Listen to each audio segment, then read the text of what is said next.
बोलो सियावर रामचंद्र की जय।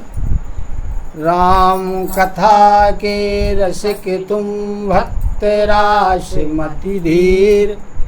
आई सुवासन करिगे प्रभु तेज पुंज कपिवीर। लखन सिया रामचंद्र की जय। कल का जो प्रसंग था, कल के प्रसंग में कथा थी कि राक्षसों ने बड़ा उपद्रव किया। रावण की सेना ने, रावण ने धर्म कर्म के सब कार्य बंद करवा दिए। रावण के राज्य में अधर्म फैल गया। चोर जुआरी लंपट आदि की वृद्धि हो गई और जो सज्जन लोग थे वो परेशान हो गए, देवता परेशान। अब जब पृथ्वी पर अत्याचार बढ़ा तो पृथ्वी अकुलानी, उससे सहन नहीं हुआ। पृथ्वी गौ का रूप धारण करके देवता और मुनियों के पास पहुंची। उन लोगों ने कहा हमारा कोई उपाय नहीं है, और वे लोग भी गौ रूप पृथ्वी के साथ हुए और ब्रह्मा जी के पास पहुंचे। अब ब्रह्मा जी के पास पहुँचे। अब सबने मिलके विचार किया कि भाई श्री हरि के पास चला जा। अब कहाँ हरि मिलेंगे, कहाँ? तरह तरह की बातें आई। सबने बैठ कर के भगवान की स्तुति की, बड़ी प्यारी स्तुति सबने की। और सब देवताओं की स्तुति को सुन करके और भगवान ने आकाशवाणी की। भगवान ने कहा कि आप लोग निश्चिंत रहिए, डरिए मत। कश्यप और अदिति ने तप किया था, उन्हें मैंने वरदान दिया था, तो वो कौशल्या और दशरथ के रूप में जन्मे। मैं उनके यहाँ अंशों के सहित अवतार ग्रहण करूँगा और इस पृथ्वी का जो दुख है, जो भार है, इसको दूर करूँगा। अब इसके आगे की कथा है।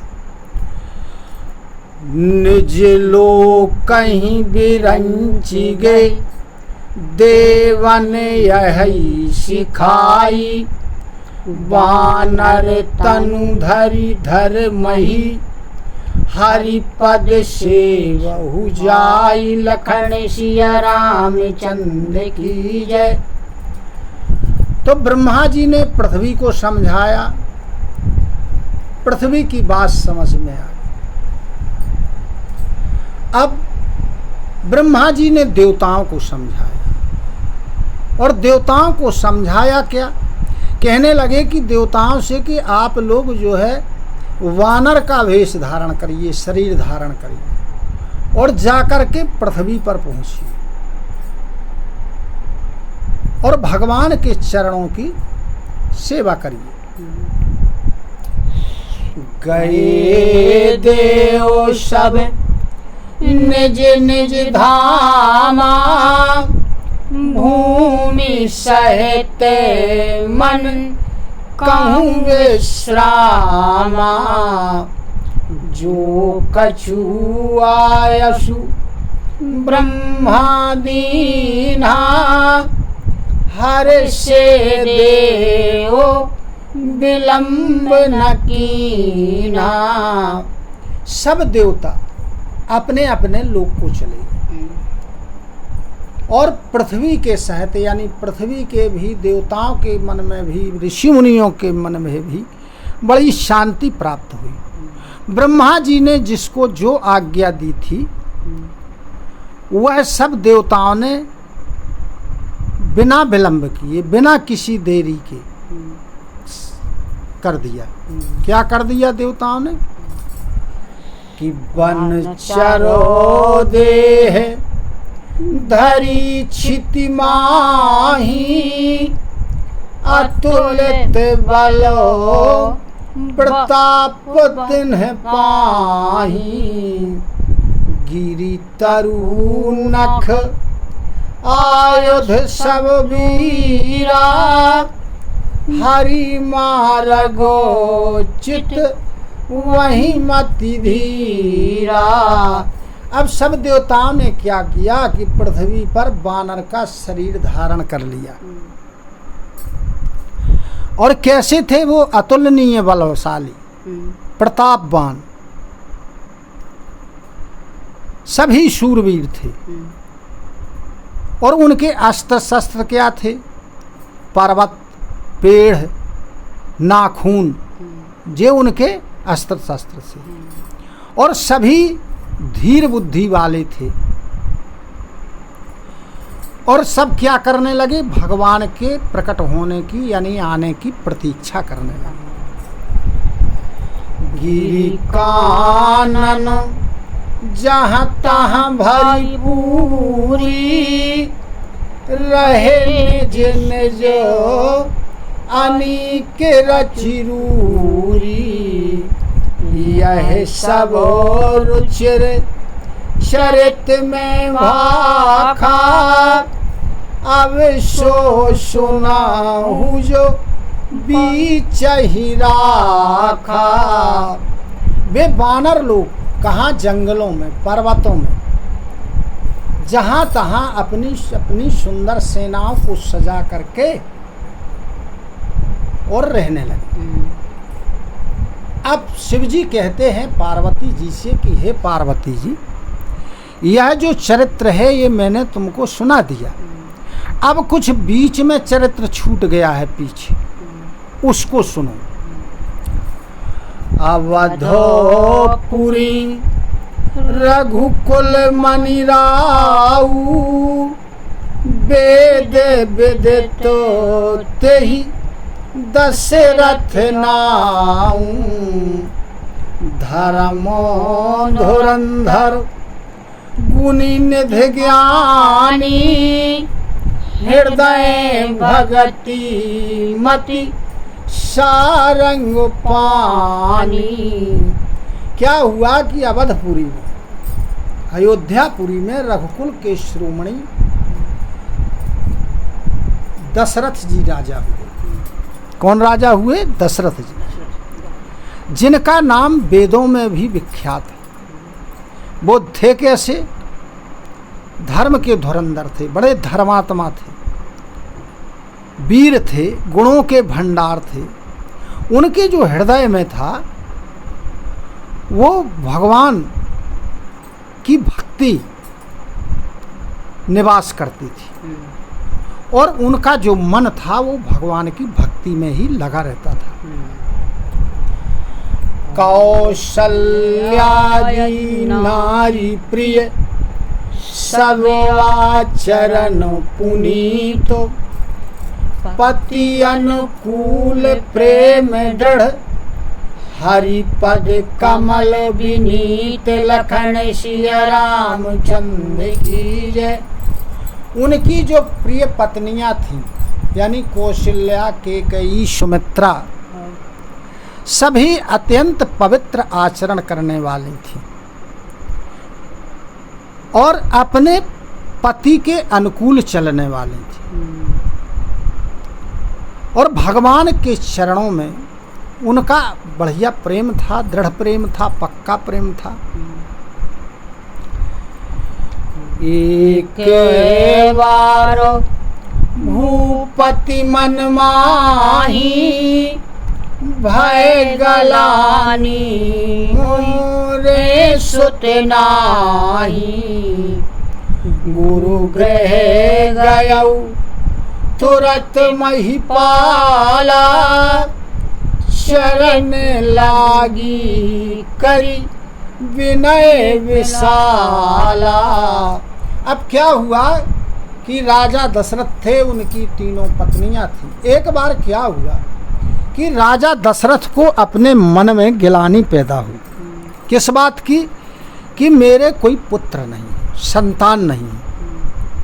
तब वो क्या हुआ कि तुरंत जो है गुरु के घर पहुँचे और गुरु के चरणों को पकड़ करके प्रणाम करके और गुरु जी से उन्होंने वशिष्ठ जी से विनती की।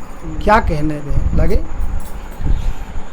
निज दुख सुख सब गुरहि सुनायऊ, कही वशिष्ठ बहु विधि समुझायऊ, धरऊ धीर होई हई सुतचारी, त्रिभुवन विदित भगत भयहारी।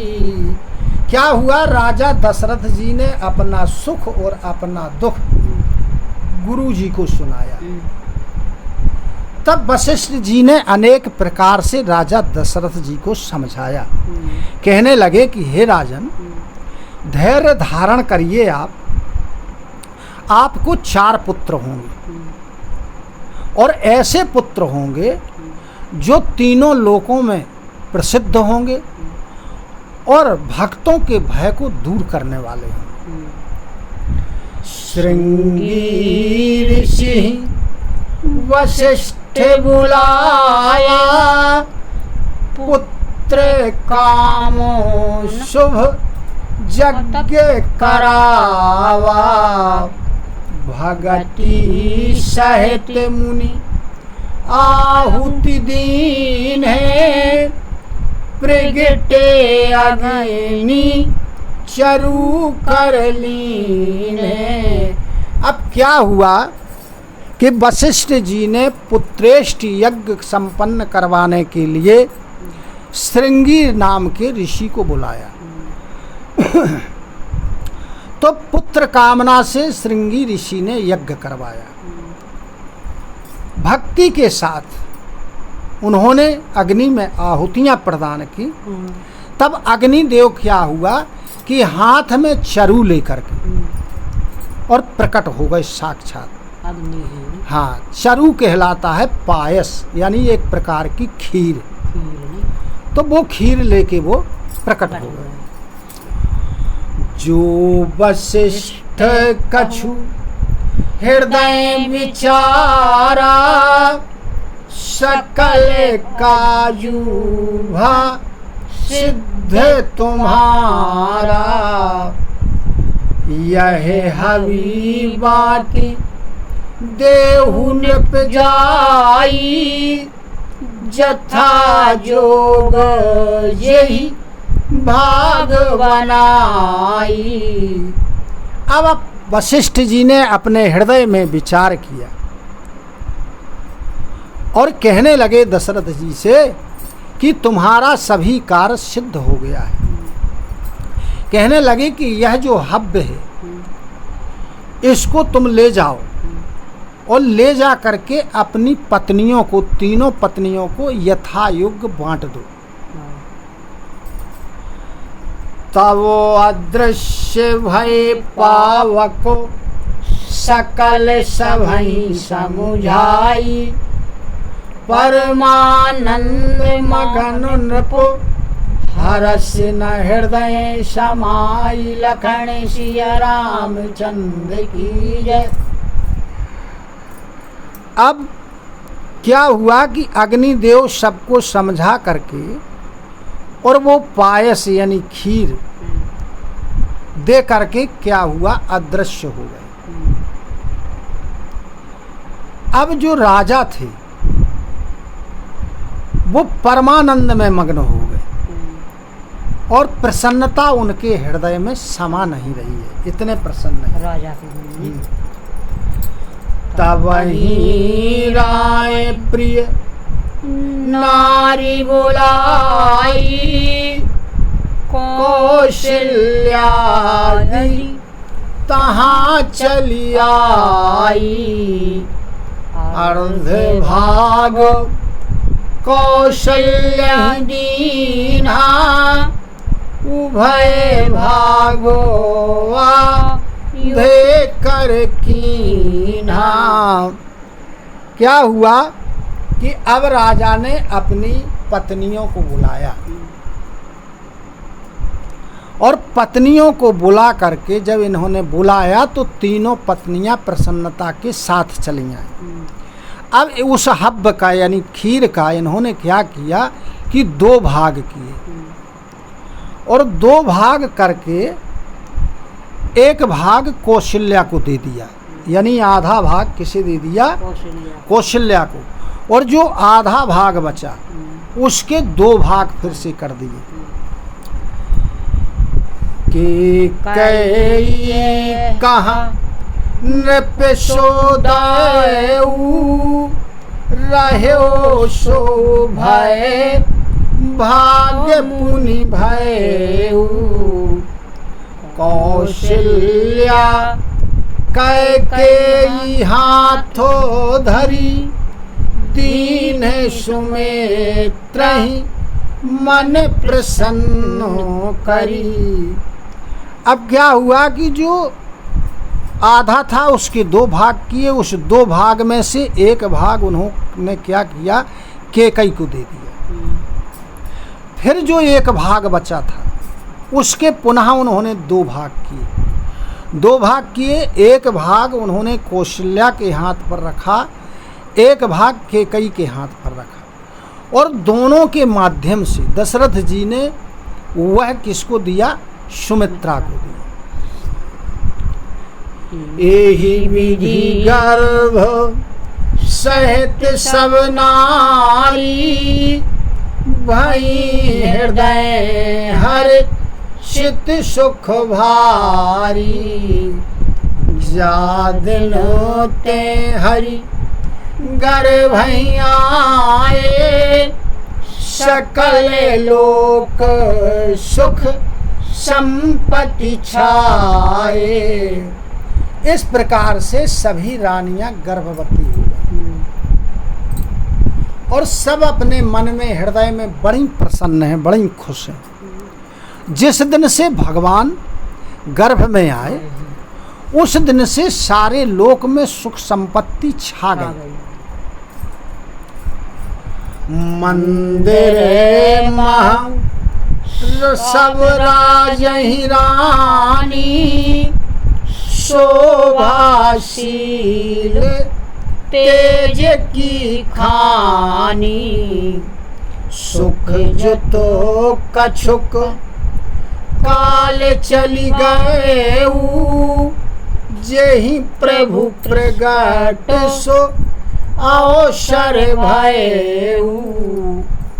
अब सभी रानियां महल में रह रही हैं, बड़ी शोभा प्राप्त कर रही हैं कैसी?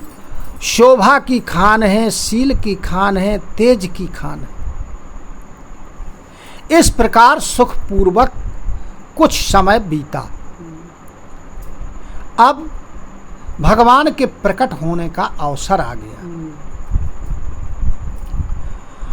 जोग लगन ग्रह वार तिथि सकल भय अनुकूल चरु अरु अचर हर्ष जुत राम जन्म सुख मूल लखन सिया रामचंद्र की जय। अब क्या हुआ कि योग लगन ग्रह दिन नक्षत्र सारे के सारे अनुकूल हो गए। क्यों? इसलिए कि अब भगवान के प्राकट्य का समय आने वाला है। जितने भी चर और अचर जीव थे सब हर्षित हो गए, क्योंकि जो भगवान का जन्म है, भगवान की लीला है, भगवान का नाम है, जे सुखों का मूल है, यानी सुखों की जड़ है। अब भगवान का जन्म कल होगा। बोलो सियावर रामचंद्र की जय। कथा विसर्जन होते सुनहु वीर हनुमान जो जन यहाँ से आए हो सोता करऊ बयान।